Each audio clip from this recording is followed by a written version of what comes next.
There are so many faces around here that we are just getting to know, and I'd like to say thank you for showing up. Thank you for taking the time to be here. We couldn't have got to this point without all of our vendors' support, all of the manufacturer support. We're very grateful for everything you've done. And without further ado, the President and CEO of the company, Troy Duhan.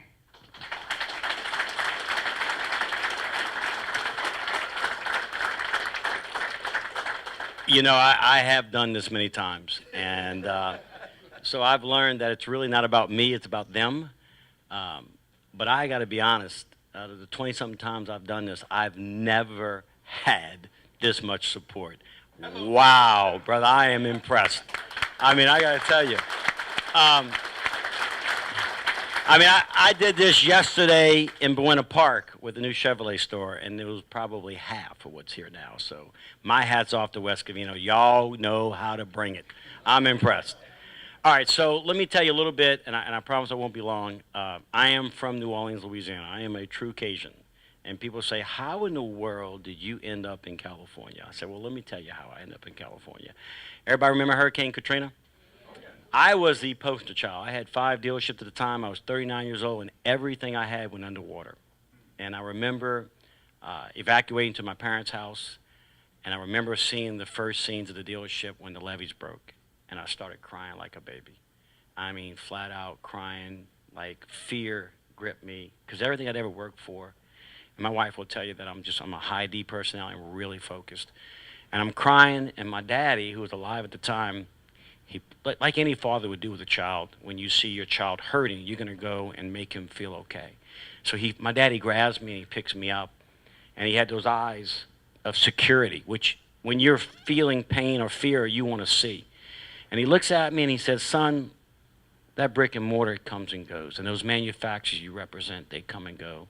But you go out there and you take care of those employees you got, and they'll take you places you never dreamed of. And I'm going to tell you something. At that point in my life, I made a decision that it wasn't going to be about me. It was going to be about we. And I was going to go out and make dreams come true.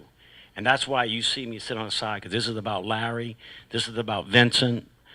This is about the guys. We have 22 stores nationwide.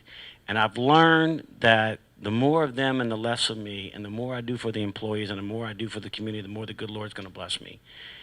We are very community driven. Our foundation is, I went ahead and had brochures put out. Our foundation this year will probably give out more than $1 million. And it's all driven by the car dealerships. We accrue so much per car that we go back into the community and we give back. I'll give you some examples. Back home in New Orleans, I operate a Second Harvesters food pantry that will feed over 135,000 seniors who live in assisted living centers who have no access to food. This year we built an orphanage in India.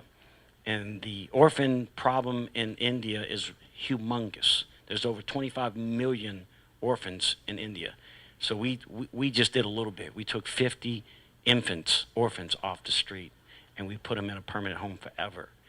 Next year, we're going to Honduras, and the following year, we're going to Ethiopia, because I told my wife, we're going to build an orphanage on every continent on the planet, so when the good Lord takes me, they're going to say I touched the world.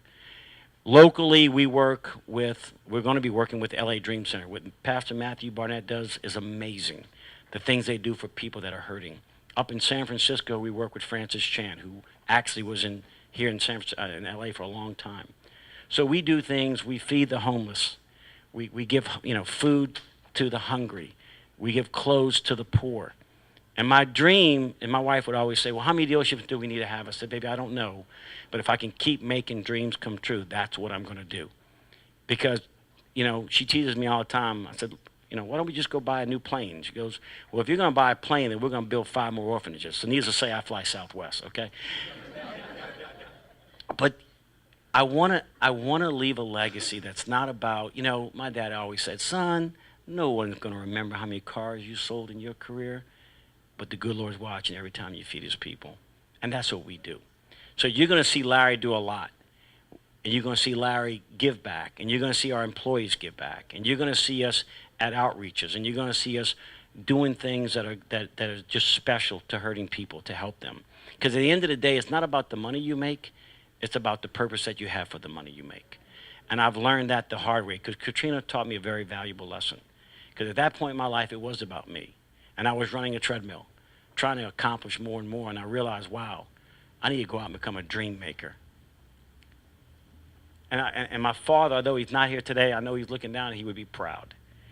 I now have 11 dealerships in California, and I know people are leaving California. I'm coming. You know why? Because I love California. I know I'd move here. My wife won't let me, but I would move here, right? So I just, I'm amazed today. I'm really humbled, to be honest with you, because I've done this and I've never seen this type of support. West Covina is a very, very good part of the town, and we're going to do a lot.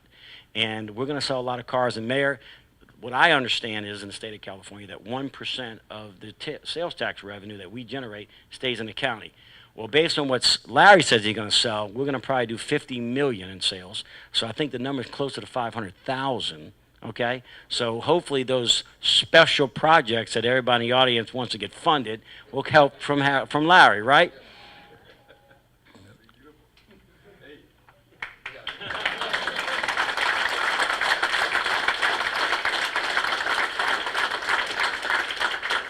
And I want to tell you one last story. Yes, I teased my father when he was alive. I said, Daddy, why didn't you just give me the keys to the dealership? And he said, son, I gave you something more valuable. I gave you the wisdom to keep the keys. And you know what? That's so true. When my daddy was passing, I remember getting a phone call from the hospice nurse, and she said, you need to get here quick because your daddy's fading and he wants to talk to you. And that was a Friday. So my son was in a high school basketball game, and I left the game, and I drove there as fast as I could. Because, I wanted to be there. And if you have the privilege and honor of being there when your parents pass, you want to be there. So I remember walking in the room, and my wife was there, and my mother, and my brother, and my daughter was there. And I remember my daddy looking at me with those same eyes, the same eyes I saw right after Katrina, those eyes of security. And he takes my hand with a double handshake, and he said, son, you take care of your mother, and you take care of your brother. I'm like, Daddy, do I really have to take care of my brother? And he goes, yes, you do. And then he looks at me, and he had a tear coming down his cheek, and he goes, son, don't you ever shut down that food pantry. No one will remember how many cars you sold in your career, but the Lord is going to count how many times you feed his people. And I share that with you because I want you to know that is who we are about. We believe in giving back. And thank y'all, again, thank y'all so much for the support. Again, this is so overwhelming. It really is, from the bottom of my heart. And Larry will do a good job, I promise you. Chrysler will support us, and you will see us in the community. So thank you so much, and God bless all of you. I really appreciate it.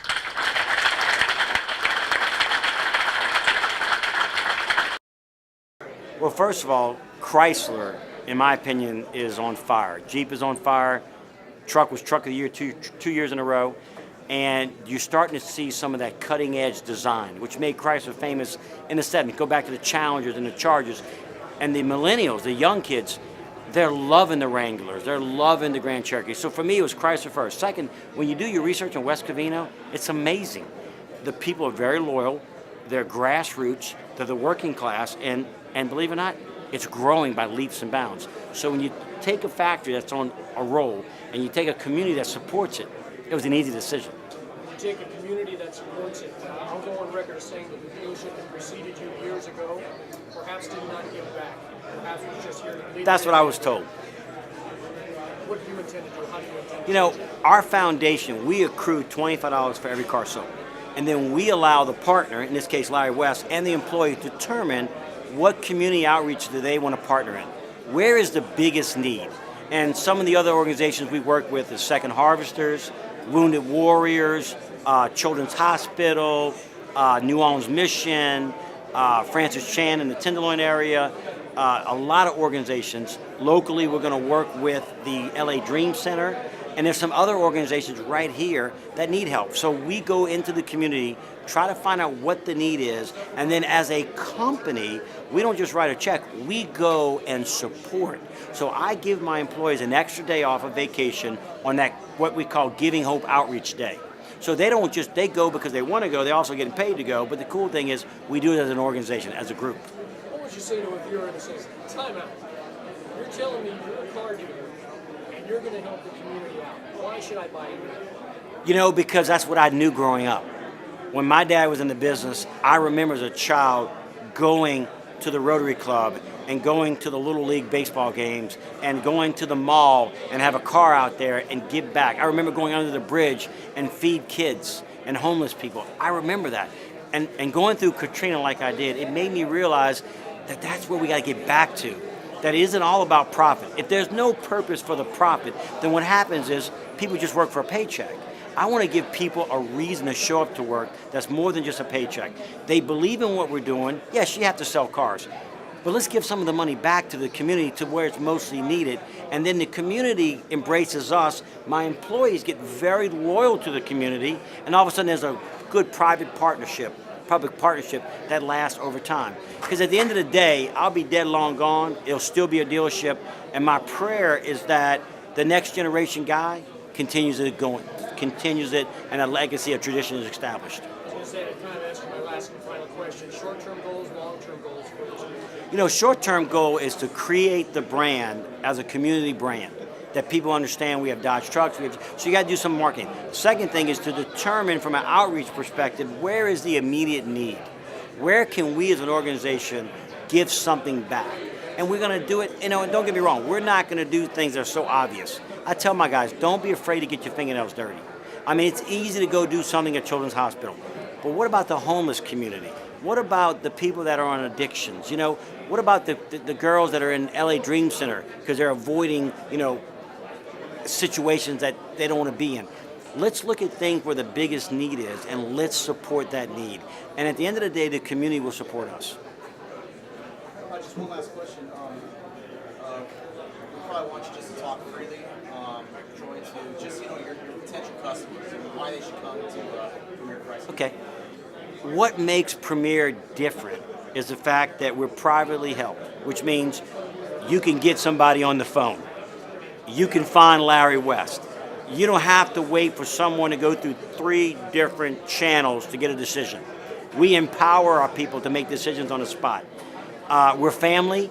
We're going to do community outreach. And the other thing that we do, we work a lot with our Premier plan on credit people that have credit situations. So a lot of our success nationwide has been our Premier plan, where we take people that have been in tough credit situations and we give them a way to reestablish their credit.